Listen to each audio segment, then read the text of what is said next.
Welcome to another trip down the Bourbon Road with your hosts, Jim and Mike. So grab a glass of your favorite bourbon and kick back.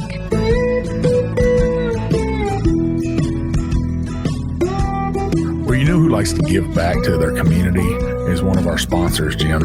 Chris Cruz from Cruz Customs Flags. He does custom flags out of bourbon barrels.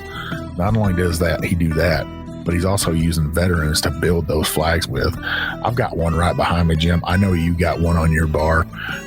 Beautifully handcrafted, repurposing a bourbon barrel, not throwing it away, not making it into smoking chips, making a piece of Americana, right? It's something that'll last probably quite a few years longer than a bourbon barrel would, right? Not only that, but he's using veterans to build those pieces of art with. You know, you gotta love that. But he's also giving back to his community at all times, helping veterans out like ourselves. He is really in tune to that. Go check his site out, cruzcustomsflags.com. You can buy his flags on there, key holders. Heck, Jim's got some these neat little cups that are charred inside, made out of oak, that you can put a cocktail in. They call those the whiskey grail, don't they? Yeah, that is, it kind of reminds you, when you think of a grail, but truly a whiskey grail right there. Go check those out at Cruz Customs Flags. Purchase from this guy, veteran owned, veteran operated, making a veteran built product. Hello, everybody. I'm Jim Shannon. And I'm Mike Hyatt. And this is the Bourbon Road. And today, Mike, it's another Craft Distillery Monday. We've got a Maryland whiskey in the house. Got a little bit of roots in the military, though, right? Yeah, we got somebody that, two guys that own a distillery, and they are both Navy veterans like yourself. Hats off to you, Jim. Yes, sir. Yes, sir. Anchors away. Let's go. You actually know the words to that song, man. I saw you sing that whole song one time. You were singing away. I was like, man, he's going to go ahead and float away down the river here in a minute if he don't stop singing. Two Navy veterans, Mark and Arch. They were Navy aviators out in Washington State. They ended up moving back to the Maryland area, and they found out that they were in the same squadron, and then they were neighbors also. They liked whiskey, so they went back out to Washington State to learn how to make whiskey. Kind of gave up their day jobs because they learned their day jobs were a little bit boring. A little bit more boring than flying aircraft off of aircraft carriers. Now, I would imagine, Mike. Let me just take a guess here. I mean, you're a naval aviator, and you get done with the Navy, and you get out of the Navy, and you go to work a regular day job. What job could live up to that? I mean, what job could not be boring after doing that? It's kind of hard to say. You would have to be a test pilot for like Boeing or something, or SpaceX. To have that. I was going to say drinking whiskey on a podcast, Jim. That's pretty exciting. That's daring. That's pretty exciting. That's pretty daring. Sure. Yeah. Well, these two jokers decided they would go out to Washington State. They would learn how to make whiskey at Golden Distillery. They went back to Maryland and decided, hey, we're going to do this, but you got to have a distillery. You got to have the equipment to make it. They didn't have all that. So they sought out somebody to help them make it, teach them. They already knew how to make it, really. So somewhere they could make their whiskey. There is actually this distillery right above Columbus, Ohio called Midwest. And Midwest will let you come in there if you have enough money, and they will let you make whiskey there. Now, that's a pretty neat concept. You can use their equipment. Still, you're whiskey, right? You're the cook. You're whiskey, so you're the cook in their kitchen. And we know in fact, that the whiskey that comes out of Midwest typically is pretty dang good. We've had their whiskey. We've had other whiskeys that come out of there like Horse Soldier. Pretty damn respectable whiskey. But this is a little bit different than Horse Soldier because that's a bourbon. And this is an American Single Malt whiskey, Jim. Man, this song keeps playing over and over again, doesn't it, Mike? These American Single Malts. It's like they're coming out. They're coming out of the woodwork. Are they coming for Scotch? I think there's two things. And you and I talked about this a little bit. I think they are coming for Scotch. Sure. There's a large number of Scotch drinkers in this country and abroad. a lot more Scotch drinkers than there are bourbon drinkers. Wouldn't you agree? Yeah, I don't know. I'd have to see the latest numbers on that, on bourbon and Scotch. I think Scotch is so much older than bourbon, and it was ingrained in people, and then bourbon had its downturn. So has it made it back yet? I don't know, but I was saying that the bourbon room's getting full, Jim. It is getting mighty full. The Scotch room already was filled up a long, long time ago. Yeah. Well, where else are you going to go? Yeah. And an American single malt is the closest thing to a Scotch, because nothing can be a Scotch if it's not made in Scotland. So if you want to get close, you're going to have to make, in here in the U.S., you're going to have to make an American single malt. Well, that's what the old Mark and Arch did. They made an American single malt, and that's pretty much all they make. They'll do some finishes and stuff, but this is their American single malt cask strength. We haven't seen a whole lot of those. There's some pretty cool things for this. Their logo has some waves on it, a piece of line or rope wrapped around those waves for the nautical theme, but there's also a star above those waves. And what's that stand for, Jim? That star? The star stands for naval aviators. Yeah. And then they got 2 flags on here that's pretty special, that most military members know, or Navy members know, Coast Guard members know. What's that, Jim? Well, I'll be honest with you, Mike. I think most bosuns know. Yeah, but I was in the engine room, so we didn't get to do a lot with flags, to be honest with you. But you were a bosun, right? Yeah, so I was a bosun's mate. So Bravo Zulu, most people, you get an award. That's kind of getting a pat on the back right there. Bravo Zulu, good job there, buddy. Get your ass back to work now. That's what Chief's bosun mate would say. You're interrupting my coffee break right now. Good job. Get back to work, damn it. So Old Line, these 2 guys, they went out to Midwest. They make their whiskey, which is respectable. Now they have a distillery. They're making their whiskey out there in Baltimore, Maryland. But this right here actually did come from Midwest. We know that because it says distilled in Ohio, aged in bottle and Old Line spirits in Baltimore, Maryland. This is, Jim, 124.4 proof. That's pretty respectable. Now, that's rocking it out. Yeah. Yes, sir, it is. Yeah, and these guys are pretty transparent. I mean, if you go to their website, they lay it on the line. They tell you all the details. They let you know exactly what they're doing today and what their plans are tomorrow. So I think that, using a place like Middle West to craft your whiskey early on while you're building your distillery is pretty respectable. They definitely picked a winner in Middle West. We know that they can make some good whiskey up there, can't they? Yes, sir. Must indeed. Now, some people are probably asking why the words Old Line. Well, Old Line is a nickname for the state of Maryland. According to some historians, General George Washington bestowed the name Old Line State and thereby associated Maryland with its regular line troops, the Maryland Line, who served courageously through many revolutionary battles. So kind of a nod to other veterans there from these 2 Navy veterans. That's pretty cool. I love they tied into their military ties. I think it is really cool. And it's neat to know that, the Maryland troops were that steadfast line that Washington could rely on in hard times to hold the line and defend, the ranks in the back. So that's pretty cool. It also says that it is a name bestowed in blood, that they would hold that line no matter what it took. The more I think about it, I kind of get goosebumps, Jim. We wouldn't have all the freedom we have today without those first fellas out there that, raised their hand and said, I'll do this. Yeah. So hats off to them. Hats off to these naval aviators right here that also were sent us this bottle of whiskey to try. Absolutely. I'm excited to try this. We've had a few single malts recently from across the country. And I think that, we always say, Mike, that we'll take that side road every now and then. It's not always about bourbon, but it's about American whiskey, right? And in this case, single malts seem to be popping up here and there, and kind of surprising how good some of them are. And I'm really excited to try this one. Well, listeners, so this is non-age stated. We could probably say the mash bill on this is malted barley. I would tend to think, right, Jim?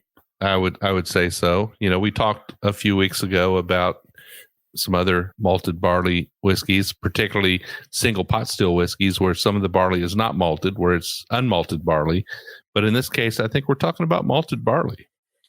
Pretty neat there. And you can pick this up for around $64.99. You might find a little cheaper that online. A couple places you'll find it for $64.99 though. Definitely a respectable price for barrel proof, 124.4 proof at $69. We don't know the age on it, but I think it seems like a pretty fair price. Yes. Well, let's give this sucker a try, Jim. Let's check it out. Cheers. Cheers. Well, you definitely don't want to put your nose deep in the Glencairn. This has got a pretty good ethanol content to it. So back off that Glencairn a little bit and just get that essence of that whiskey. You know, you're always saying stewed fruits. I get like boiled plums on this. Oh, you're getting plums. I'm getting kind of pears, like boiled pears, or stewed pears, Mike. Why not? Stewed pears. Maybe like not like pear sauce, like applesauce, but pear sauce. Yeah, you know, now that you say it, that would be pretty good, I would think. I mean, I'm a big fan of applesauce, but I guess you could make pear sauce, right? Yeah, you can. Viv will have to make you. Heck, she even makes pear butter. Does she really? like apple butter, but pear butter. Well, this definitely has a caramel waft to it, a little bit of butterscotchy notes, but it definitely has that stone fruit nose to it. A little bit of a medicinal note there. I might even call it like I hate to say whorehound, but a little bit of like maybe whorehound.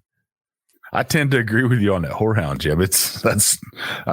Listeners, I know you guys think we're making this up, but it hits whorehound on the spot. If you took whorehounds and put them in a microwave, Jim, and melted them suckers down, I guarantee it'd smell just like this. And pour them over top of your pear sauce. Well, I was gonna say we're pancakes, but hey.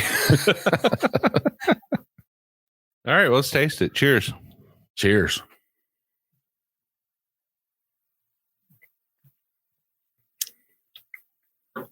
Well, definitely a lot more caramel butterscotch on the palate. It is, but that whorehound is ever present. That spiciness that comes from a whorehound, and you know what? I'm getting a little bit of that tannic oak in it as well. So I'm not sure how long this spent in the barrel, but I'm going to say it spent enough time in the barrel to pick up those nice barrel notes. Yeah, I'm getting all that right there. A lot of oak in this. This is a dark whiskey in the bottle by itself. I mean, it is a red amber inside the bottle. So a lot of oak, a lot of caramel in it.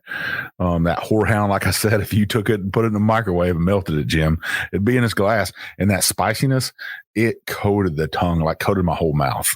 Yeah. And then it kind of got a little bit dry. Yeah, it's a little bit dry on the back end. I have to agree with you there. I would say that that sweetness kind of disappears on the back, and you get a little bit of a dryness there. Not tart, but kind of, the drying is when that tongue doesn't want to slide over the roof of your mouth real easy. It wants to grab on a little bit, right? It wants to stick just a little bit. So I think that the tannic qualities of this are coming from the wood, certainly. The sweetness is sort of gone here up front. A lot of those stone fruit notes, a little bit of whorehound. This is a spicy whiskey for a single malt, isn't it? Yeah, well, maybe that's more the proof on this, Jim, because when we try to nose it, you can't just dive your nose right in there. And I think that spice is coming from the proof. On the back end, though, after I've taken my sip, I'm getting a little bit of A&W root beer for some reason. That's that whorehound candy, but kind of trending over to the root beer candy. If you ever had one of those barrel root beer candies, you suck on it for a while, or after you drink a root beer soda, you get that taste left in your mouth. That's what I got left. Okay. Yeah, I get that. Yeah, you're spot on there, Mike. I think that this whiskey is a little bit more complex than a traditional single malt. I think it's got a lot going on. There's certainly not a lot of smokiness there, but there is a lot of barrel influence. I'm getting the stone fruit up front. I'm getting the kind of the horehound effect, maybe even a little bit of pepper on it as it settles in on the back end. It is a little drying. Overall, a pretty respectable single malt American whiskey.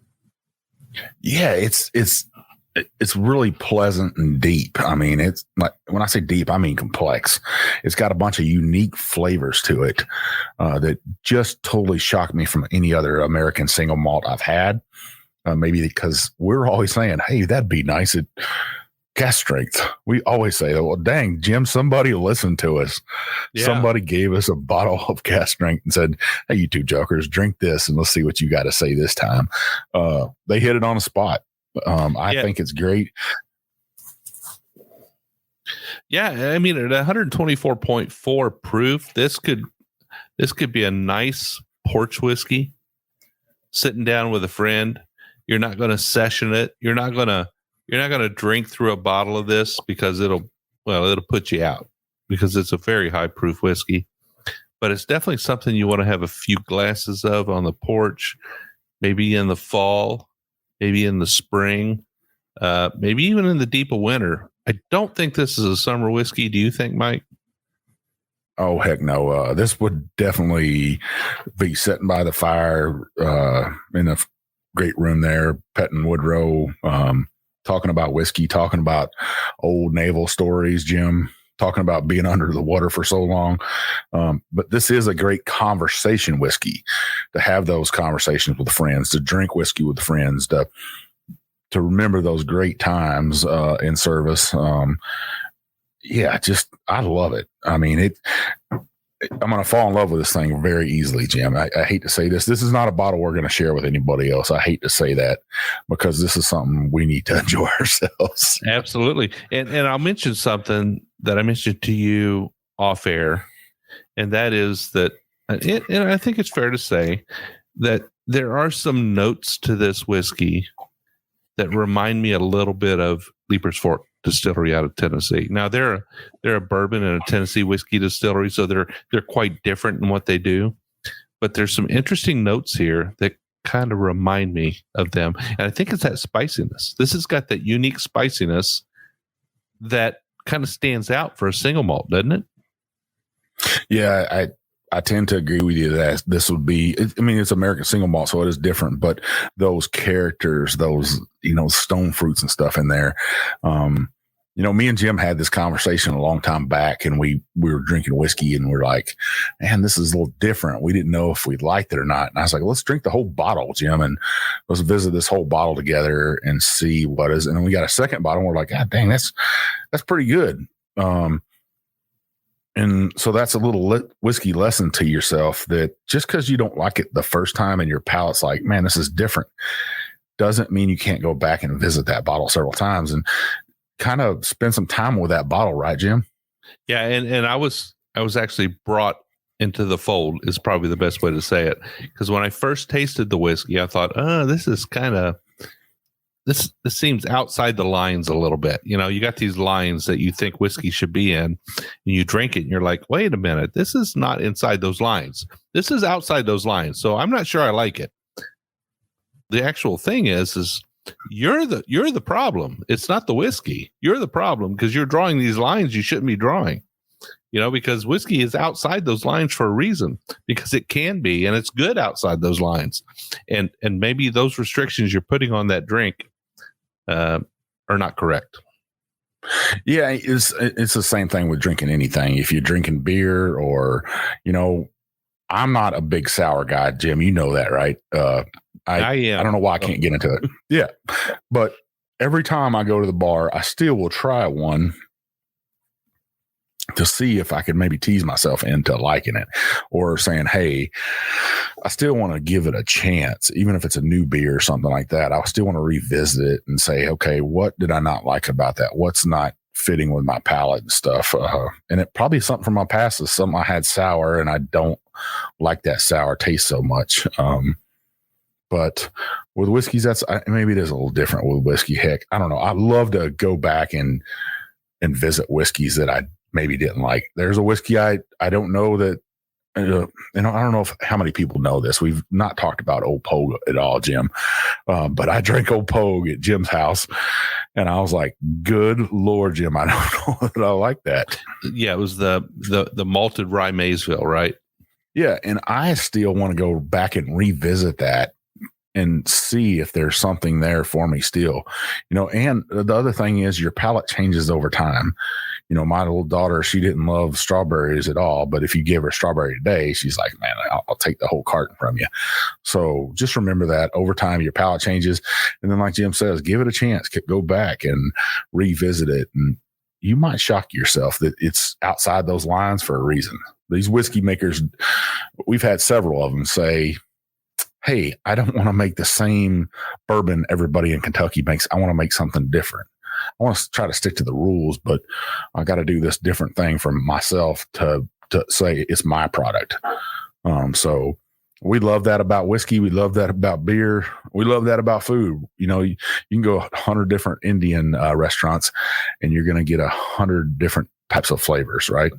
Absolutely. Without a doubt. Well, we definitely like to thank our fellow veteran friends at Old Line Distilling for introducing us to their whiskey, giving us a chance to taste it and review it. We certainly would like to encourage our listeners to give it a shot. If you don't have an American Single Malt whiskey on your bar, personally, I think you should. Because American Single Malts are up and coming. There's something that defines America in its whiskey business, and just like bourbons represent a core of America and our American whiskey, so do American Single Malts. So give it a chance, give it a try, pick one up, put it on your bar, have an open mind, and give it a try. What do you think, Mike? Yeah, I totally agree with you, Jim. I love single malts. I love Scotch. I love Irish whiskey. I love bourbon. I'm starting to love rye. I don't want to say that too loudly to anybody, but yeah, this is definitely something right here that you got to have on your shelf. This is a buy all day long for me at $64.99. I'm going to spend my money on it. Heck, why don't you spend some of your money on it? Now you got to go out there and ask that spouse, hey, can I spend that $64.99? But I think this is worth your money right here. Absolutely. Well, Mike, where can people find us on the internet? Well, you can find us on TikTok, Instagram, Facebook, YouTube, Twitter. Our main place is on Facebook at the Bourbon Roadies. You got to be 21. You got to love bourbon. Hell, who don't like bourbon? And you got to agree to play nice because we don't tolerate any rudeness in that group. Meaning if you drink from the very bottom of the shelf, some of that old 10 high maybe, all the way to the top of the shelf, maybe some of that King of Kentucky that Jim would love to have on his shelf. Whatever you're drinking, we want you to come in our group, celebrate life with us, celebrate births, retirements, even celebrate somebody's death, celebrate that life they live, their love for whiskey. We'll raise a pour to you and your loved ones. Come in there, join us. It'll be a great time. Now, Jim, we're going to be at Bourbon on the Banks on October 1st. Man, what a festival to be at. We're going to be in the Bourbon Road Lounge. We're going to have a whole bunch of bottles. We're going to have a distillery in our tent, which is, Jim? It's going to be Leaper's Fork Distillery, and they're going to be pouring the very good stuff, aren't they? Yeah, but we're also going to have a Bourbon Roadies little bar there. Have a little bit of whiskey there for you to pour from. So from reviews that we've done from our own bars, make sure you come and join us. We'll have all of our swag there. Our wives will be there. And we're also, Jim, we're going to have some special guests in our tent. And I can announce this on air right now. We're going to have Jane Bowie and Denny Potter in our tent for about an hour.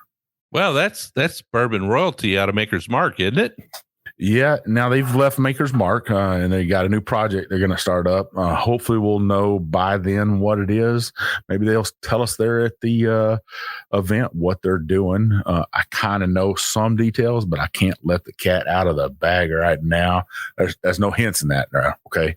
But Denny was the master distiller at Maker's Mark. Before that, he was the master distiller at Heaven Hill. So he's got some lineage there. And then Jane Bowie was the master blender, master of innovation there at Maker's Mark. Two great people, two amazing people. If you really want to get to know them, go back and listen to our interview with them. You'll love it, I guarantee. But Jim, how many shows do we do a week? Well, before I tell you how many shows we do, let me just say that Denny and Jane are a hoot. They're a blast. They're so much fun. So definitely stop by the tent and introduce yourself and get ready for a barrel of laughs because they're a lot of fun.